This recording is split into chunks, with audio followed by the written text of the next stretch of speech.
Hey guys, tonight we're slipping quietly into a world where shadows are thicker than stone walls, where a whisper can mean life or death, and where you, yes you, are about to find yourself recruited into one of the most dangerous jobs the Middle Ages could cough up. Picture it, the damp chill of a candle-lit alley, a cloaked figure leaning just close enough for you to smell the leather of his gloves. His voice is low, steady, and it isn't really asking you anything, it's telling you. And before you can even protest, you realize you've already been chosen. Congratulations, or condolences, because you probably won't survive this. So before you get comfortable, take a moment to like the video and subscribe, but only if you genuinely enjoy what I do here. And hey, post your location and your local time down in the comments. Let's see where in the world you're tuning in from. Now dim the lights. Maybe turn on a fan for that soft background hum, and let's ease into tonight's journey together. It starts young, usually. In the medieval underworld, recruiters aren't hanging up posters or running open casting calls. They find you. Maybe you're a street orphan who's quick with a knife. Maybe you're the quiet one in the village who knows how to vanish into the woods. Or maybe your father owed the wrong guildmaster a favor and now you're the payment. Whatever the route, you don't get a choice. Just a nod, a shadowed smile, and a journey you won't come back from. The truth is, recruitment is more like abduction with a sales pitch. You're told you'll have purpose, skill, even influence. But there's a catch. Your life stops belonging to you. There's no, I'm not feeling up to it today. No, this mission isn't really my thing. The moment you agree or fail to run fast enough, you've signed an invisible contract written in blood. Historically, secretive assassin groups like the fabled Nizari Ismailis, often wrapped up in the Western term Hashishin, operated on this exact principle.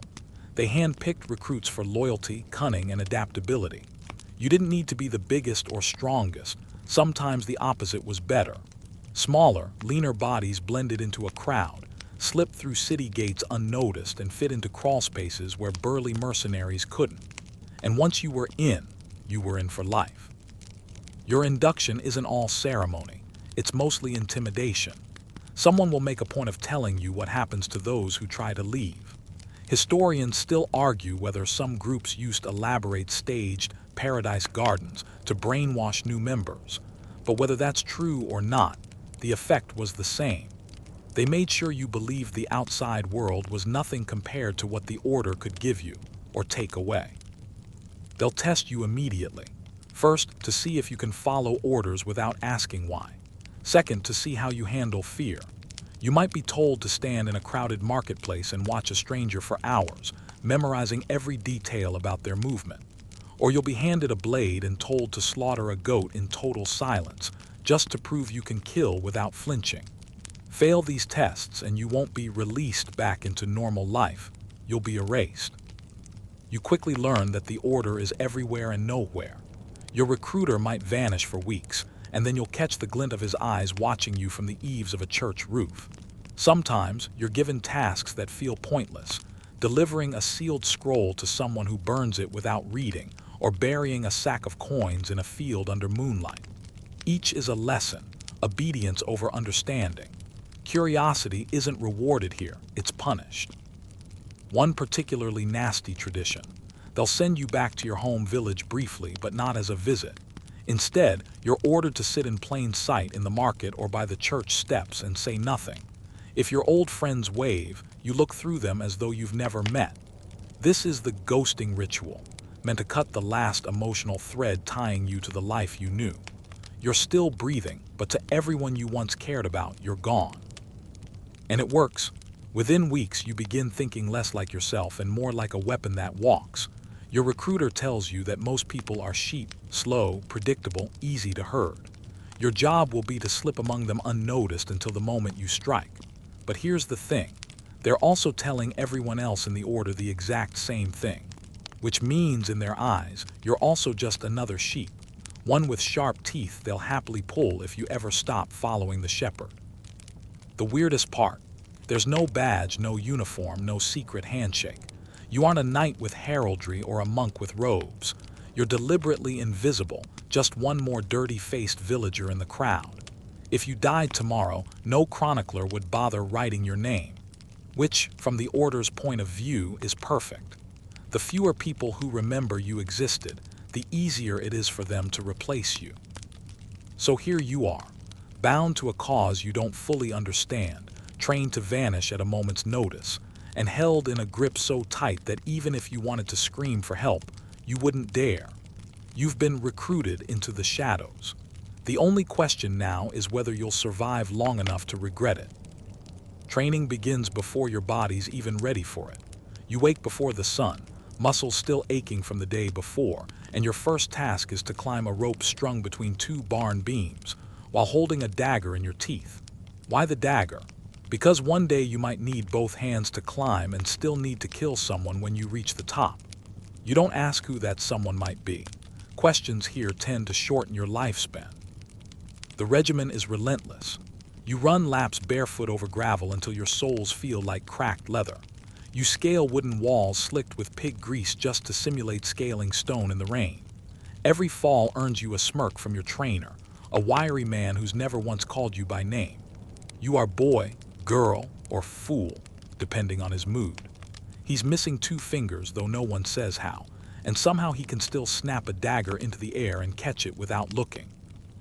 You suspect he's trying to teach you more than agility. He's teaching you to keep moving even when parts of you are missing. Then come the weapons drills. Romanticized tailies make it sound like an assassin's arsenal is exotic and beautiful, gleaming swords, perfectly balanced throwing knives, and crossbows polished to a shine. Reality is different. You're handed a dagger so dull it could pass for a butter knife and told to sharpen it until it can shave the hair from your arm. This takes hours. Your fingers blister, and once you've finally got an edge, you're forced to practice throwing it into a hay bale from 20 paces.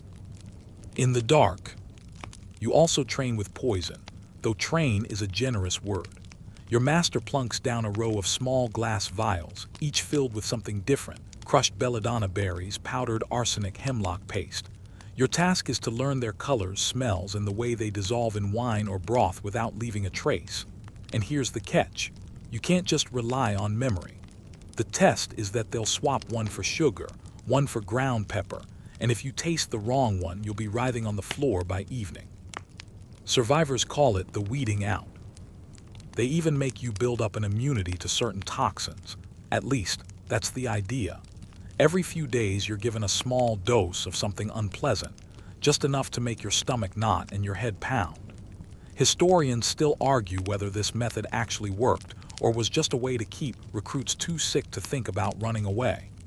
Either way, you learn early that eating here is never just eating. It's another lesson in survival. One particularly cruel training exercise involves something they call the silent shadow. You're blindfolded, spun in place until you're dizzy, and told to stalk someone else in the training yard without making a sound.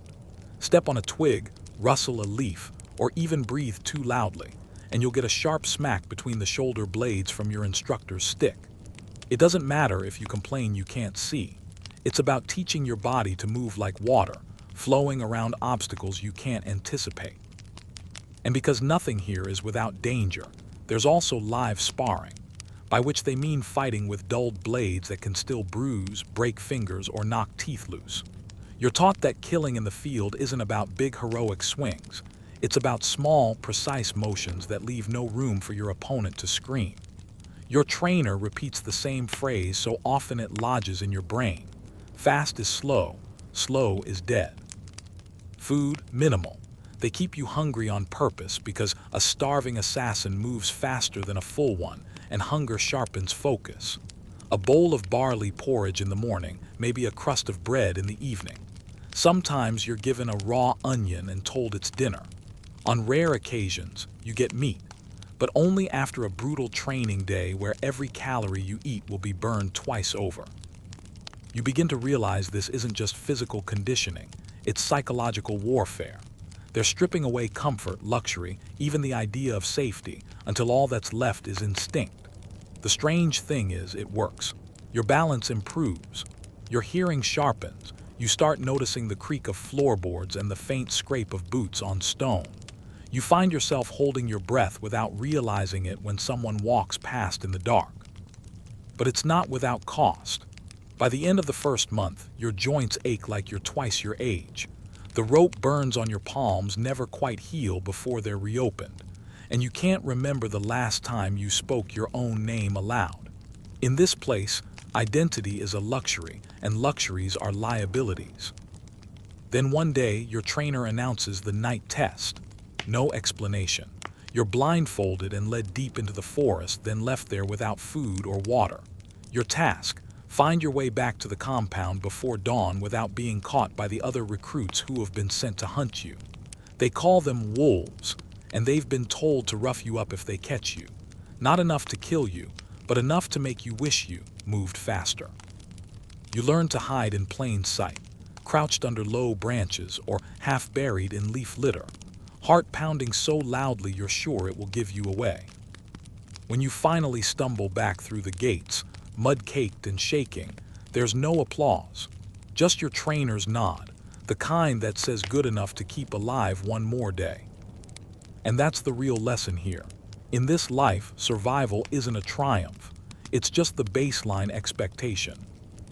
You start to notice it during your so-called downtime, which is really just the hours when you're not actively bleeding or vomiting from training. There's no laughter here, no casual conversations. Even when other recruits speak, it's in clipped, necessary sentences. Nobody talks about home, about family, or about what they want to do when all this is over. And it's not because they're shy, it's because the rules of this place forbid it. The first of the living ghost rules is simple. You no longer exist outside these walls. If your mother still lives, she thinks you've died in some accident or vanished into the wilderness. If your best friend from childhood still walks the market streets, he'll turn his head when someone mentions your name, because that name is a shadow now, and shadows bring bad luck. The second rule: no bonds. You do not love, you do not mourn, you do not befriend. These are attachments, and attachments get you killed, or worse, make you hesitate.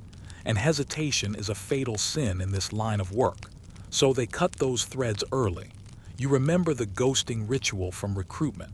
Now it becomes a way of life. You're trained to let faces blur in your memory until they're just shapes and voices without names.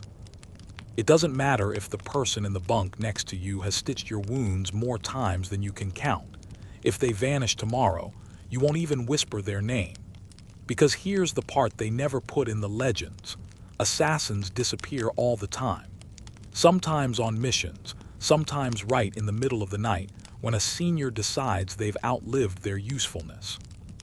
Historians still argue whether this paranoia was intentional control or just the byproduct of a cutthroat profession, but you feel it in your bones. Trust here is a luxury you can't afford. There's a particularly cruel detail in the rules when you didn't believe at first.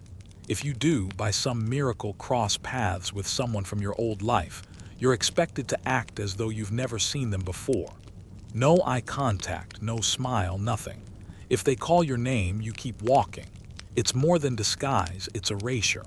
And if word gets back that you broke that rule, let's just say you won't have to worry about it happening again. Your quarters are a bare wooden room with 3 straw mattresses lined against the wall. The others change periodically. One day there are 2 strangers in your room, the next, they're gone and new ones are sleeping in their places. You don't ask where the old ones went. You don't want to know. Even mealtimes are quiet. No one compares bruises or complains about training, because anything you say might be used against you later, whether in a sparring match or a political game you don't even realize you're playing. The elders always seem to know who's struggling, who's distracted, who might be softening toward another recruit. And when they do, people vanish. Occasionally, you'll be assigned a partner for a task, and that's when you see the smallest cracks in the facade. A smirk when you both realize you're watching the same target. A raised eyebrow when you both spot an opening. It's not friendship, it's survival teamwork. But it's dangerous because in a place where everyone is taught to betray before being betrayed, even camaraderie feels like a loaded crossbow aimed at your own chest. One night you overhear 2 older assassins talking in the shadows. One says, "Never leave a debt unpaid and never owe anyone here a thing."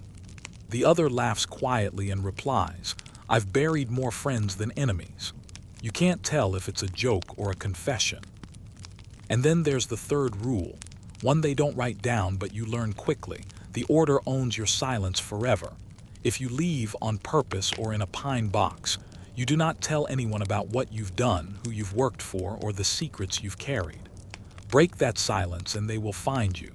Doesn't matter if you're in the next village or across the sea. The order has ways. The isolation starts to change you. You stop looking at people in the eyes unless you need to. You listen more than you speak, not because you're shy, but because every word is a risk. You begin to think of yourself less as a person and more as a shadow with a human outline. It's strange.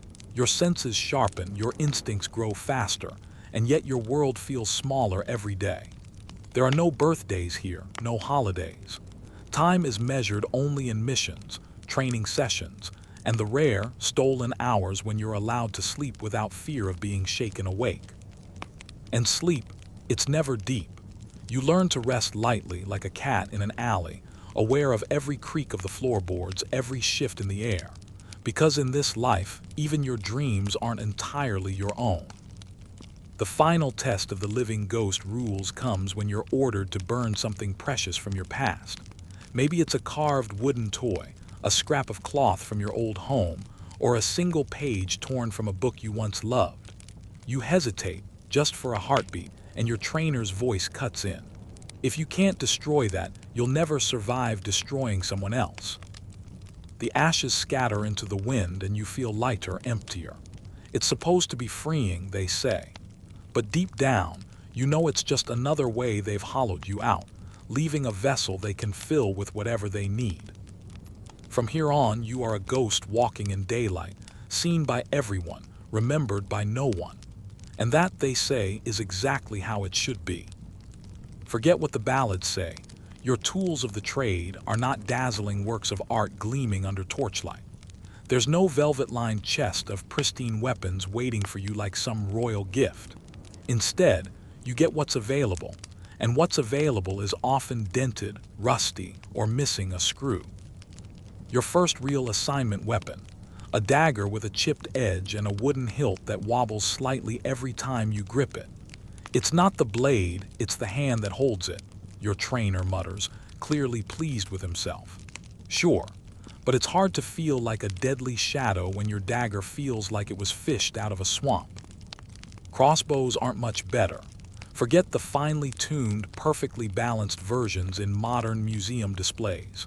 The one you're handed has a frayed bowstring and a trigger that sticks unless you smack it with your palm. In the middle of a job, that hesitation could be the difference between life and death. You're told to keep it in working order yourself. Oil it, tighten it, repair the string. This means half your evenings are spent hunched over a creaky bench, smelling like rancid oil, and trying not to stab your own thumb with the repair awl. Even the famed assassins throwing knives are disappointing. In training songs, they're sleek, spinning silver death. In reality, they're stubby little iron wedges, as aerodynamic as a brick if you throw them wrong. You practice for weeks, hitting the dirt more than your target, and the quieter they are to use, the more likely they are to stick awkwardly in someone's boot instead of their chest. You do get a short sword at some point, but it's not for show.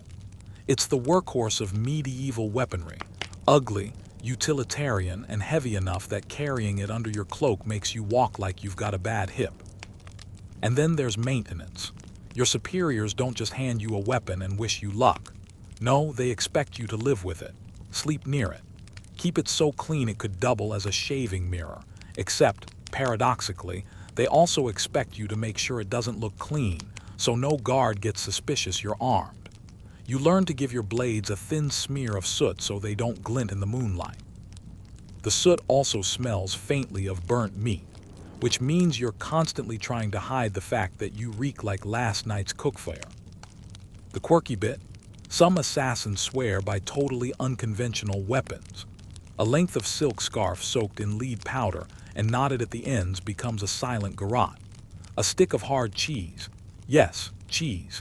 can be used as a distraction when lobbed across a darkened courtyard at just the right time. Historians still argue whether these odd improvisations were a sign of genius or desperation, but you'll take any trick that works. Of course, all this gear comes with a curse. You have to carry it everywhere. No assassin strolls into town with a visible arsenal. You have to hide knives in your boots, tuck garrots into your sleeves, sew tiny pockets inside your tunic for poison vials. Every step jingles faintly with hidden metal. Every movement feels like a balancing act, because one wrong shift and something sharp will jab into your ribs. There's also the danger of your own equipment turning on you. A loose dagger sheath means a blade sliding free while you're trying to climb a wall. A leaky poison vial in your pocket. Let's just say no one survives slow dripping arsenic for long. That's why they drill you endlessly on inspection. Every time you leave, you check and recheck your gear like a nervous tick. The worst is when your tools fail. You remember the first time it happened, a crossbow misfire during a training drill. Instead of sending the bolt into the straw target, it just thunked into the dirt. Your instructor didn't yell. He just stared at you with the cold patience of someone mentally calculating the mess you'd make on a real mission. Weapons don't fail, he said finally. People fail to prepare them. You didn't sleep that night, instead picking apart every inch of the weapon until your fingers were numb. Sometimes you're not even given a weapon at all, just told to use whatever's at hand. A rock, a chair leg, a coil of rope from the back of a wagon. This isn't laziness on their part. It's a reminder that you're supposed to be adaptable. The ballads might swoon over jewel-encrusted daggers, but the real assassin's best friend is whatever object they can grab without attracting attention. By the time you've survived a year in this life, you stop expecting elegance from your tools. You know that the prettiest blade might be the weakest, and the ugliest knife might save your life 3 times over. And in the end, you understand the truth of what your trainer told you on that first day. It's not the weapon, it's the hand, the mind, and the willingness to use it without hesitation. Still, you can't help dreaming about one day getting a dagger that doesn't smell faintly of swamp water. If the weapons are a headache, the poisons are a full-time source of paranoia. Carrying a blade is one thing. You can see its edge, feel its weight, and know exactly when it's dangerous. Poison is sneakier. It hides in powders fine as flour, in vials no bigger than your thumb, in little wax-sealed packets you could mistake for candy if you weren't careful. Your training in toxins is equal parts chemistry lesson, endurance test, and grim gambling game. First, you learn to identify the classics. Belladonna with its deceptively pretty berries, the chalky white dust of arsenic, the fibrous root of hemlock. You handle them with wooden spoons, pinch them between scraps of cloth, and never ever touch your face afterward. The trainers make sure you've memorized what each poison smells like in the raw. Some have a bitter, earthy odor, like damp roots pulled from the ground. Others are sickly sweet, which is worse because it tricks the senses into thinking they're harmless. But carrying these things, that's where the real danger comes in. Your masters expect you to move through crowded marketplaces, bumping shoulders with strangers with enough toxin in your sleeve to kill a man twice over. All it takes is one careless stumble, one cracked vial, and you'll be your own victim. There's a safety protocol, though it's the kind of safety that still feels unsafe.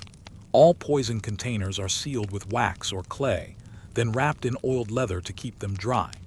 You're told to keep them separate from your food, because apparently someone, at some point, confused their dinner pouch with their poison pouch, and it didn't end well. Historians still argue whether this story is a cautionary myth or a real blunder, but you never keep your rations anywhere near your vials. And then there's the matter of dosage. Popular tales make it sound like assassins just pour a whole bottle of toxin into a goblet and call it a night. In truth, too much poison is sloppy. It gives the victim time to realize what's happening and possibly alert someone. Too little and they live to tell the tale.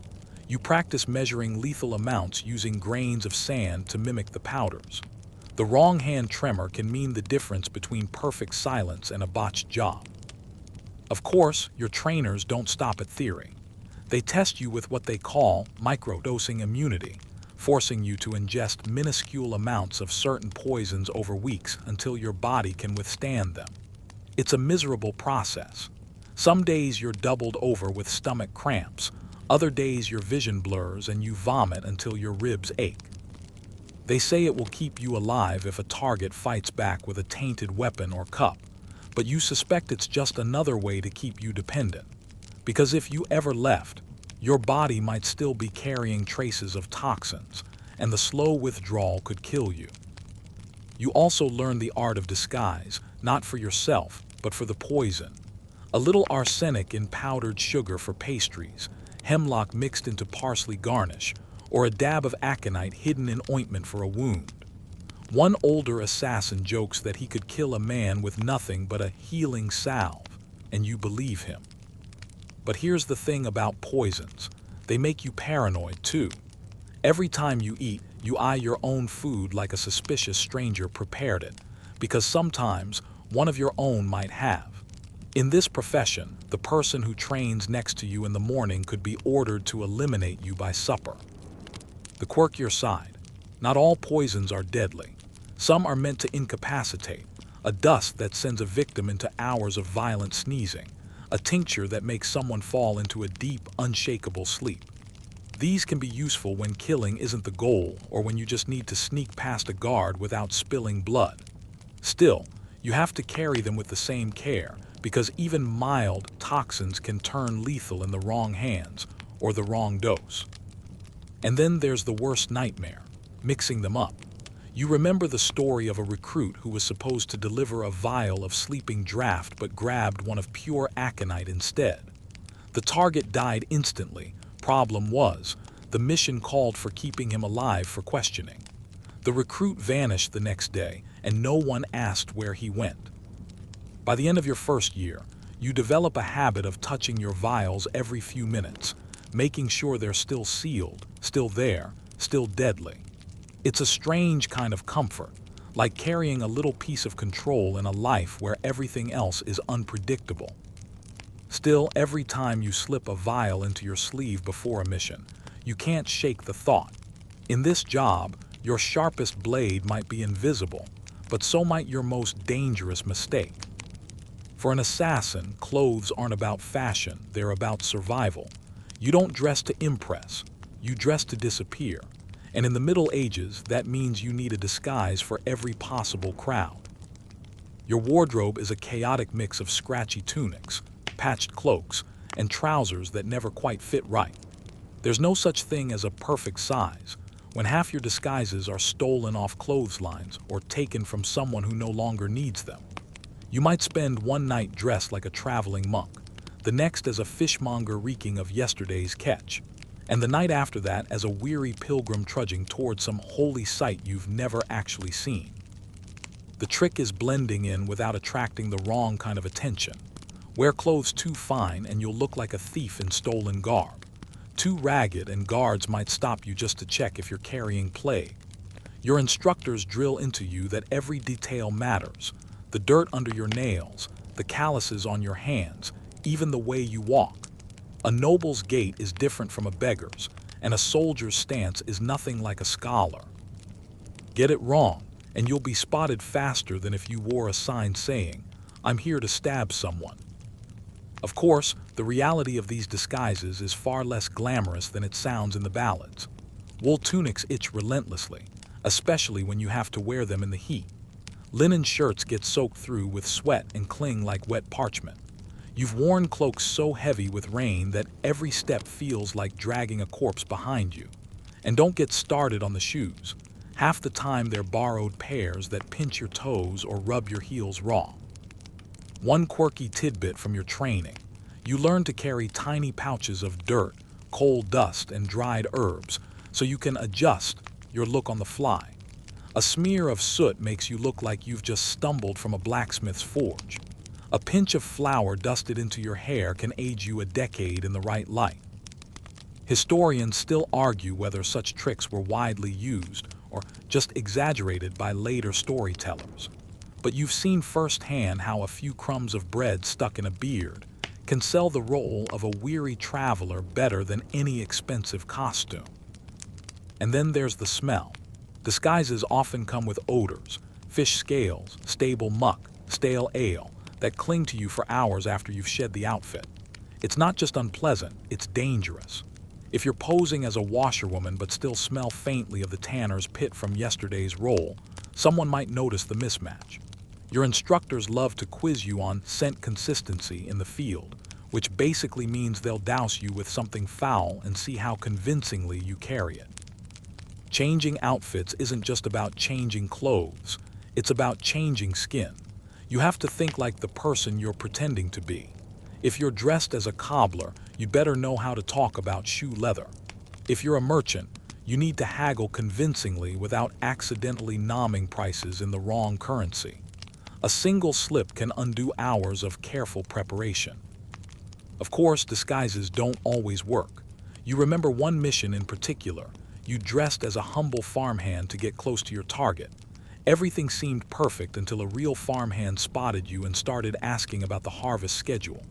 You guessed wrong on when the rye was planted, and within minutes, you could feel suspicious eyes on your back. You escaped, but barely. Lesson learned. Sometimes it's the smallest detail that blows your cover. Your clothing is also part of your toolkit. Loose sleeves can hide throwing knives. A wide belt can double as a garrote. Even a simple hood can be used to obscure your face during a quick escape. You're taught to think of every button seam and fold as either a potential asset or a potential liability. And the final rule, always be ready to ditch it. If you need to escape into a crowd, the fastest way to disappear is to shed whatever makes you recognizable. Cloak, hat, shoes, gone in seconds, left behind in an alley. You might finish the night in nothing but your undertunic, but if it keeps you alive, it's worth it. By the time you've mastered disguises, you've stopped thinking of clothes as anything personal. They're just skins you put on and peel off. The only one that's truly yours is the one you can't take off, the skin of someone who could be anyone and no one at all. You thought being an assassin would mean endless moments of danger and excitement, perched on rooftops, blades gleaming, heart pounding in your ears. The reality, most of your work is mind-numbingly boring. Intel gathering sounds thrilling when it's described in tavern tailies. You, cloaked and mysterious, slipping through shadows as you eavesdrop on whispered secrets. But what they don't tell you is that, more often than not, you're sitting in the same drafty corner for hours, pretending to sip the same mug of watered ale while your target doesn't even show up. Your instructors warn you early on, patience is your deadliest weapon, not your knife, not your poison, patience. You might spend a week watching the same building, memorizing the comings and goings of every servant, merchant, and guard. You'll learn exactly how long the butcher's boy spends chatting with the scullery maid, or which chimney smokes first in the morning. And if you miss a single detail, you could ruin everything. Sometimes, your job is to trail someone through a bustling marketplace without being noticed. This means keeping just the right distance, not so close they notice you, not so far you lose sight of them. It's surprisingly hard when you're weaving through crowds, dodging carts, and pretending to inspect turnips while keeping your quarry in sight. And if they stop unexpectedly, you suddenly have to invent a reason for standing exactly where you are. You've bought more unwanted vegetables than you can count this way. Other times, you're tasked with listening in on conversations. That sounds easy until you realize medieval taverns aren't quiet, candlelit corners. They're loud, smoky, and filled with people shouting over each other. You'll strain to hear your target's words over the din of a bard's lute and a drunk arguing about the price of sheep. You start recognizing voices by pitch alone, filtering them out from the chaos until the one you need stands out. And then there's the worst, waiting for a message that never comes. You're told to linger by a certain gate at dusk for a courier who will pass a note. You wait, the sun sets, the torches are lit, hours pass, no courier. Eventually, you trudge back to your quarters cold, tired, and no closer to completing your mission. The next morning, your handler shrugs and says, "They'll try again tomorrow." The quirky bit? Sometimes your target is so boring that you start to look suspicious just by watching them. You remember one man whose daily routine was exactly the same, down to which boot he put on first. You followed him for 5 days, and on the 6th, a guard stopped you and asked if you were lost. Apparently, someone had noticed you hanging around.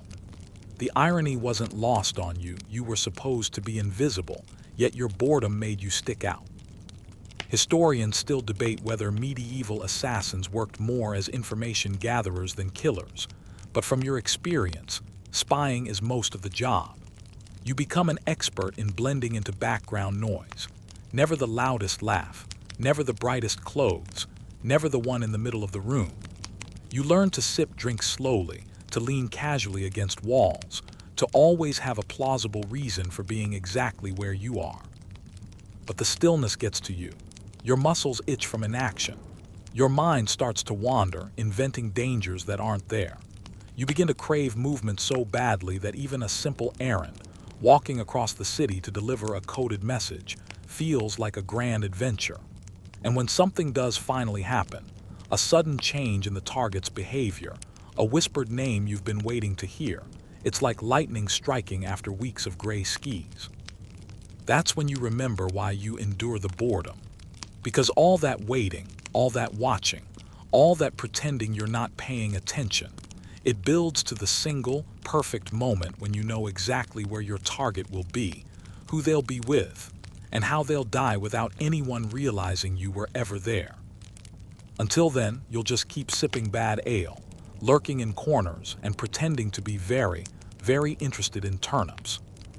Traveling as a medieval assassin is not the romantic, windswept adventure you might picture. It's less mysterious lone rider against the horizon, and more mud up to your knees, stomach growling, and a blister the size of a walnut forming on your heel. You go where the job sends you, which is almost never somewhere pleasant. Targets don't hide in cozy inns with soft beds. They hole up in drafty fortresses on cliff edges, or in villages so remote the locals treat you like you've walked out of a fever dream. Sometimes you're sent across borders, which means sneaking past guards who'd happily throw you in a dungeon just for existing. The roads, calling them roads is generous. Most are little more than churned-up tracks shared by carts, herders, and wandering pigs. Rain turns them into deep, sucking mud that steals your boots if you're not careful. In summer, the dust chokes you with every step, sticking to your sweat until you feel like a breaded cutlet. And then there's the food, or rather the lack of it. You eat what you can carry, what you can buy, or, in desperate cases, what you can steal. That might mean hard bread so stale you have to soak it in water, or strips of dried meat that smell faintly like someone's cellar floor. If you're lucky, you'll find a tavern that serves something warm, but luck often deserts you miles from civilization. One particularly grim journey left you gnawing on boiled nettles for 3 days, because the only other option was raw eel. Sleeping arrangements are equally glamorous. You might get a flea-ridden straw pallet in a stable, but more often it's the bare ground, your cloak pulled tight against the cold. And no, you don't sleep deeply. There's always the chance of thieves, wolves, or the occasional curious bear. One night you woke up to find a rat sniffing at your pack, bold as anything. You hissed at it and it hissed back. You lost that argument. The quirky part: medieval travel comes with bizarre local customs you have to adapt to. In one mountain village, strangers are expected to spend the first night sleeping in the church as a sign of trust.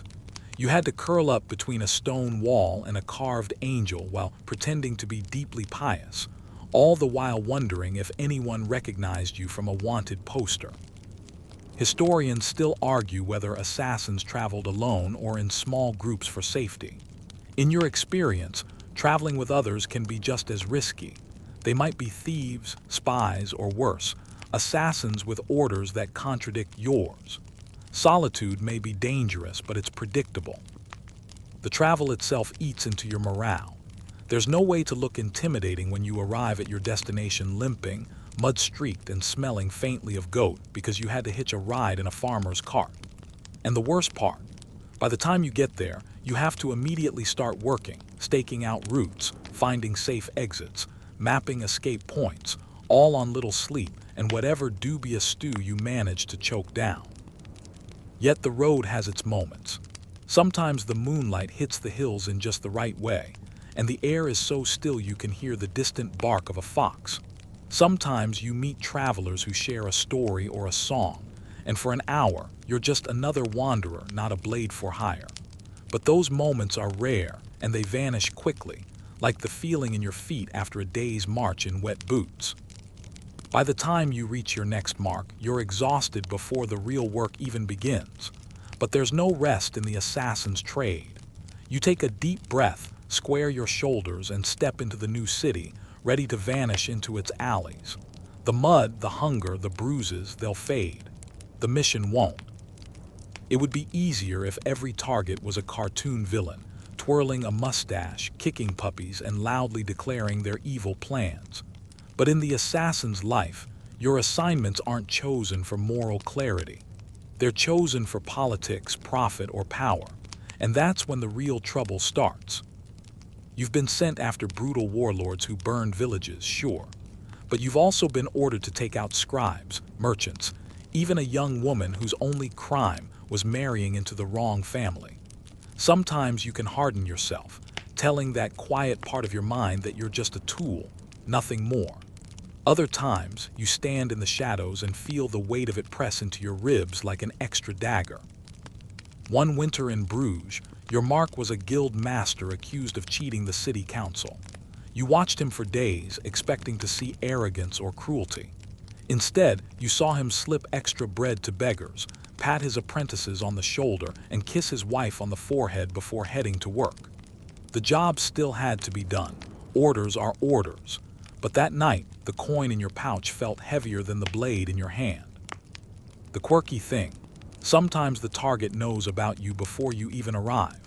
Word of your presence travels fast in certain circles. You once infiltrated a noble's estate only to find a table set with 2 chairs and wine poured in both cups.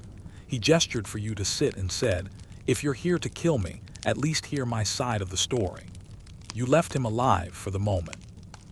Historians still argue whether assassins had the freedom to spare a target if they chose, or whether such mercy was a death sentence for the assassin themselves.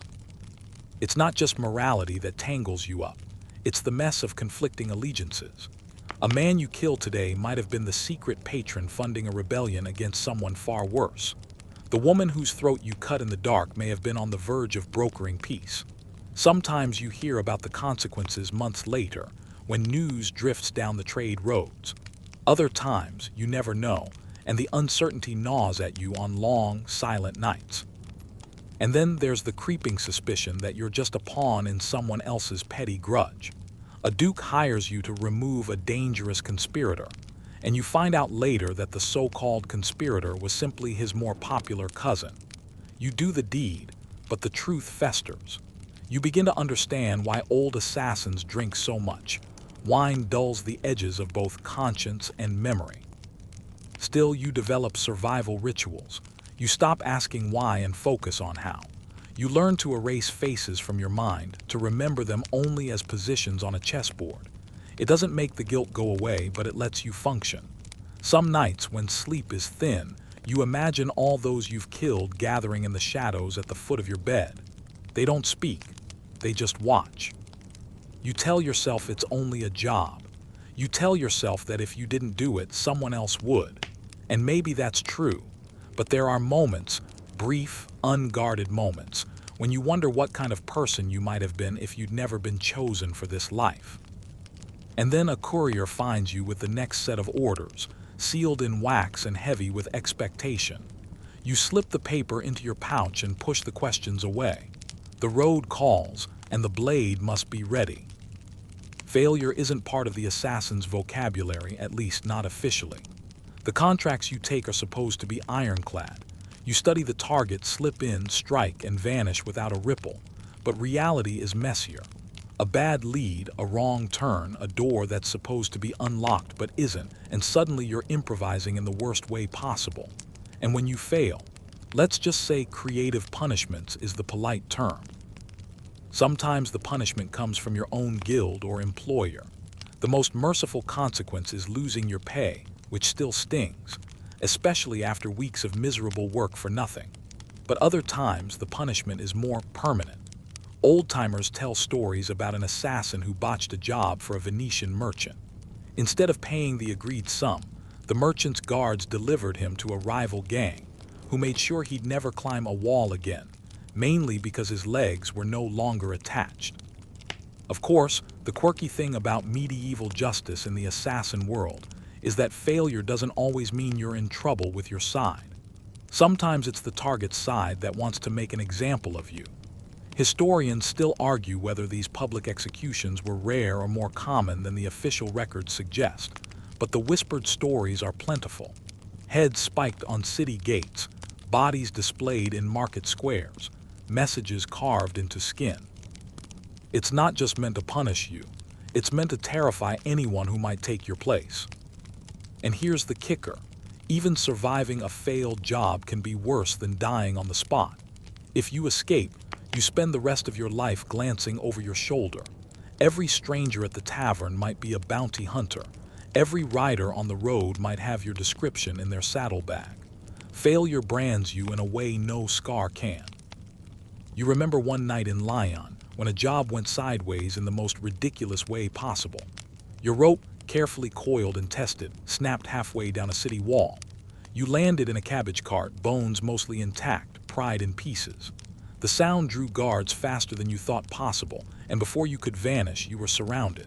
A quick bribe and a desperate lie, "I'm rehearsing for a mystery play," got you free, but the guild still docked your pay for sloppiness unbecoming of the profession.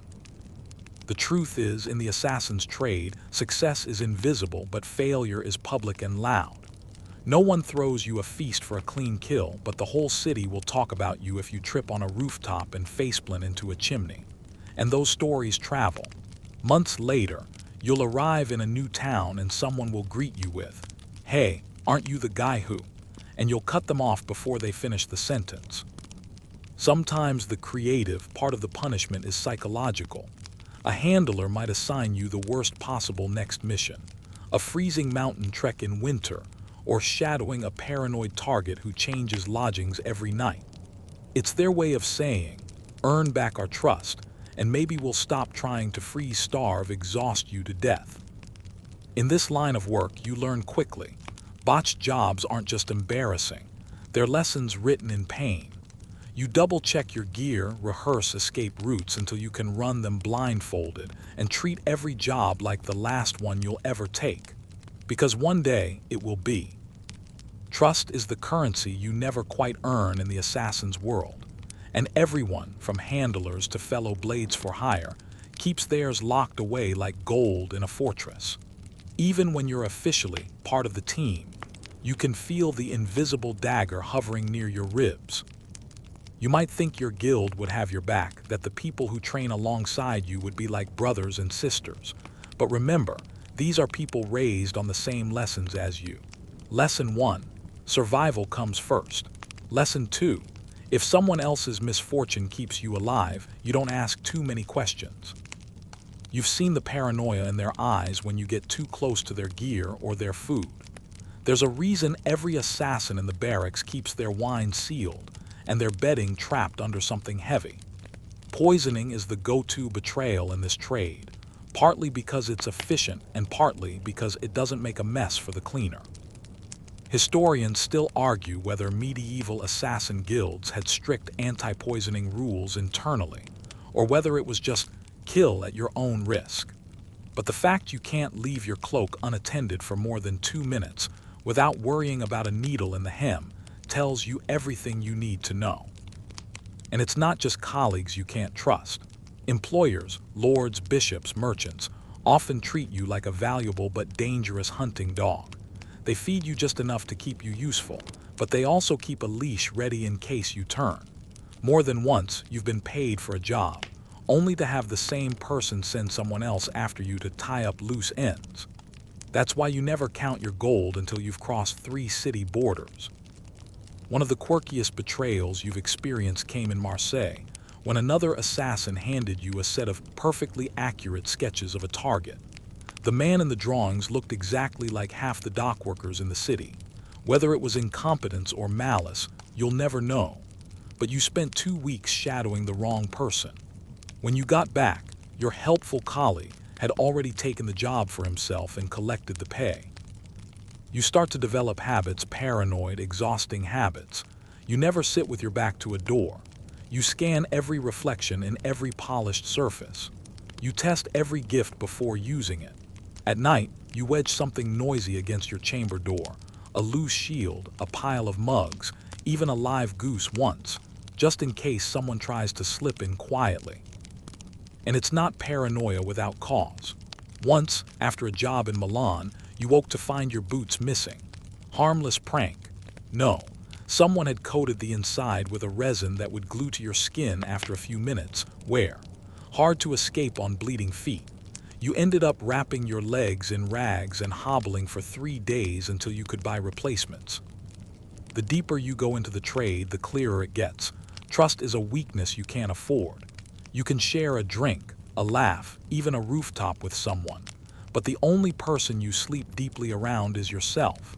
That's the assassin's way, always ready to fight, flee, or vanish, even from those who swear they're on your side.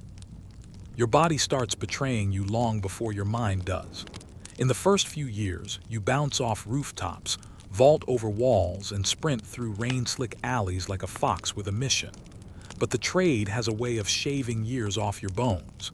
Every jump, every roll, every freezing stakeout in a gutter somewhere, it all adds up. You don't feel it at first. Maybe the occasional sore shoulder, the dull ache in your knees after a long climb. But one winter morning, you wake up and can't bend the middle finger on your sword hand without feeling like someone's jamming a nail under the joint. That's the beginning. Arthritis at 28. Historians still argue whether medieval assassins had formal medical care in their guilds or just patched each other up like soldiers.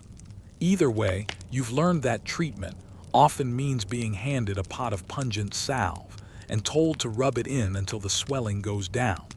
Spoiler, it doesn't. And it's not just the joints. Your lungs start to complain too. All those nights hiding in damp cellars, breathing in smoke, dust, and the unique scent of whatever's rotting in the corner, your cough becomes part of your morning routine. You disguise it in public so no one can hear the weakness, but in private it rattles out of you like a loose cartwheel on cobblestone. Then there are the missing pieces. Fingers nicked by clumsy opponents or unlucky parries. A chunk of ear lost when a guard's halberd came a little too close.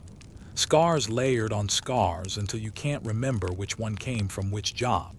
You wear them like a patchwork cloak of memories, though memories is a generous word for half-healed wounds that still ache in the rain.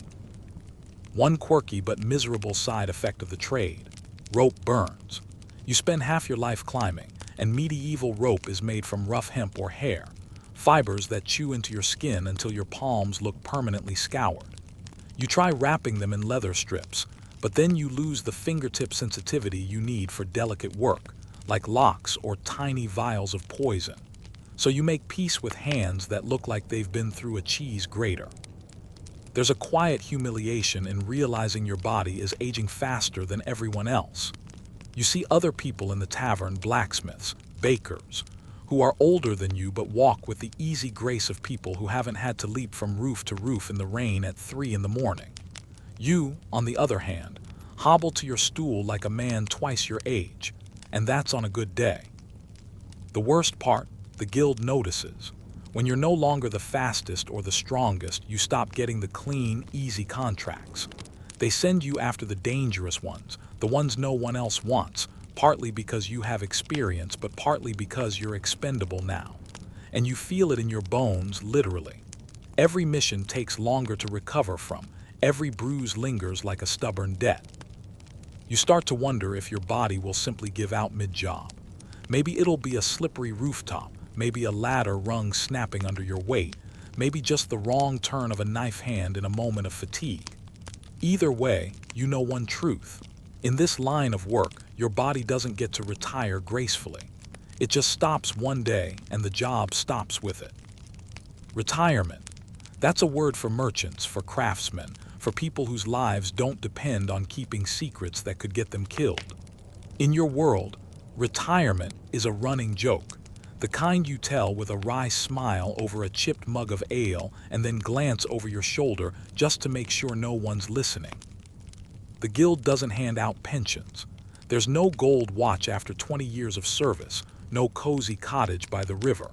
What you get, if you survive long enough, is a quiet conversation in a dark corner with someone you've worked beside for years, telling you in that low, measured tone that maybe you've done enough, maybe it's time to vanish. And they don't mean vanish to the countryside. Historians still argue whether medieval assassins were allowed to walk away if they wanted. Some claim there were honorable discharges for those who had served faithfully. Others say no one ever truly left the network alive. In your gut, you suspect the latter's closer to the truth. Because here's the thing, every target you've removed, every noble you've embarrassed, every power-hungry lord you've thwarted, those people have friends. And those friends have long memories. If you step out of the shadows, even just to live as a humble fisherman or baker, it's only a matter of time before someone recognizes you. And then, you're not a fisherman, you're unfinished business. There are stories of assassins trying to go clean. One supposedly fled to the coast, grew a beard, married a widow with 3 children, and spent 5 years gutting fish in blissful obscurity. Then one morning his youngest came home crying because a stranger in the market had called her by the wrong name, his old name. That night, his whole family vanished. Whether it was the guild silencing a loose end or an enemy finishing a long overdue job, no one knows. Even if you're not hunted by enemies, the guild itself can be possessive. You know too much, names, methods, safe houses. If you leave, how can they trust you won't sell that knowledge to the highest bidder? And even if you swear on your own grave that you'll stay silent, they don't gamble on oaths. They gamble on certainties. And certainty is easiest to guarantee when you're dead. One quirky tidbit you've picked up. Some assassins fake their own deaths just to escape. They'd arrange a public execution using a stand-in or a carefully staged accident, then slip away to another country under a new name. It sounds clever, until you realize how few of those people were ever heard from again. Some say they lived out their days in peace. Others whisper they were hunted down anyway, because loose ends have a way of unraveling everything. So when you think of retirement, you don't think of sunny afternoons and lazy mornings. You think of moving constantly, of never using the same name twice, of trusting no one, not even the kindly innkeeper who brings you extra bread with your stew. You think of never sleeping too deeply, always keeping a blade within reach, and watching the faces of strangers for that flicker of recognition. The cruelest truth, even if you make it that far, even if you somehow avoid both enemies and friends, the habits never leave you. You'll always walk near walls, always keep your back to a room, always wake at the sound of the floorboard creaking 2 rooms away. Retirement for you isn't freedom, it's just a slower kind of running. The bards sing about you. Well, not you exactly, but the idea of you. The dashing shadow who slips into castles, dispatches tyrants with a single stroke and vanishes before dawn. The way they tell it, you're part hero, part phantom, part force of divine justice. It's a nice story. Too bad it's about as accurate as a map drawn by someone who's never left their own village. In the real world, you spend most of your time in mud, in stink, in cold stone corridors where the grand entrance is crawling through a rat hole while trying not to sneeze. Your kills, if you even call them that, are rarely elegant. A dagger in the dark is just a dagger in the dark. There's no swelling music, no dramatic monologue from the target, no epic duel in front of cheering crowds. Historians still argue whether medieval assassins were even as common as the legends make them seem. Some claim there were entire networks spanning kingdoms. Others say the image of the assassin was inflated for political propaganda, a convenient boogeyman to scare nobles into loyalty. Either way, you know the truth. The work is far less glamorous than the songs suggest. One quirky detail: ballads almost always give assassins flashy nicknames. The Silent Raven, Moon's Shadow, the Iron Whisper. Sounds romantic, doesn't it? In reality, the only nickname you've ever been given was Muck Boots after you slipped during a wet rooftop job and landed in a manure cart. Somehow, that one stuck. The gap between legend and life is huge. In songs, you're a master of disguises who can charm information from anyone. In reality, disguises itch, wigs slip, and sometimes you're forced to pretend to be a washerwoman while actually having no idea how to wash clothes properly. And as for charm, well, trying to flirt for intel while covered in 3 days road dust is a tough sell. The legends also skip over the botched jobs. They don't tell the tale of the night you spent 6 hours hiding in a wardrobe only for the target to decide they'd rather sleep in a guest chamber across the castle. They never mention the embarrassing detail that you once got locked out of a city gate because you were late coming back from heroically buying stale bread for your own dinner. But the songs are useful in a way. They make you sound more terrifying than you are, which means some enemies might hesitate before crossing you. They also draw attention away from the real you, the one who gets blisters from bad boots and smells faintly of onions after 3 days on the road. Still, it's hard not to feel a little bitter. You've risked your life more times than you can count, and all anyone will remember is some invented figure who can run up walls like a squirrel and never misses a shot. No one will write a ballad about how your joints ache when it rains, or how you once tore your cloak because it caught on a nail while you were trying to make a dramatic exit. Legends lie, they always have, but the truth is that surviving as a medieval assassin isn't about glory. It's about endurance, grit, and knowing when to run before the song ever ends. The last job comes without ceremony. No candlelit meeting in a smoky back room. No cryptic messenger with a raven feather. Just a curt order from someone who has been giving you curt orders for years. You're to travel 3 days south, slip into a merchant's fortified home, and remove him from the ledger of the living. You know better than to ask why. Curiosity is a quick road to a shallow grave. The journey feels different this time, though. Your knees complain louder. The nights are colder. The food you pack seems to weigh more than it used to, and not just in your satchel. Somewhere along the road, you start wondering, not for the first time, what it would take to walk away. Historians still argue whether assassins of the Middle Ages ever truly retired, or if most simply disappeared one night, either by choice or by someone else's hand. You suspect the latter. By the time you reach the merchant's town, the job's reality has already shifted in your mind. You've learned through a contact that your target isn't a tyrant, nor a traitor, nor even a particularly greedy man. He's just in the way of trade deals, of noble ambitions, of somebody's personal vendetta. That's the thing about being in this line of work. You stopped getting the good reasons years ago. Still, you go through the motions, studying guard rotations, mapping shadows, timing when the dog in the courtyard sleeps. It's all so familiar, so practiced, that it feels like you're watching yourself do it rather than living it. The night of the job, your tools are laid out neatly. A small blade, a cord, a vial of something that smells faintly like almonds. The merchant's home is quiet when you slip in, too quiet. You've been doing this long enough to know that too quiet is just as dangerous as a guard's footsteps.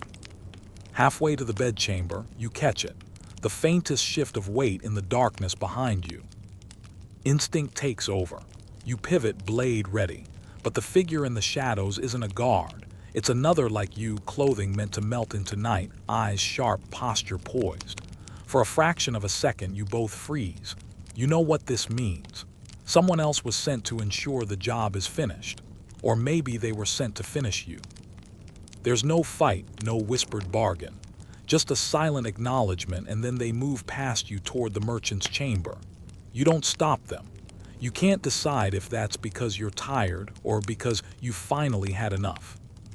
When you slip back into the street, you don't head toward your handler.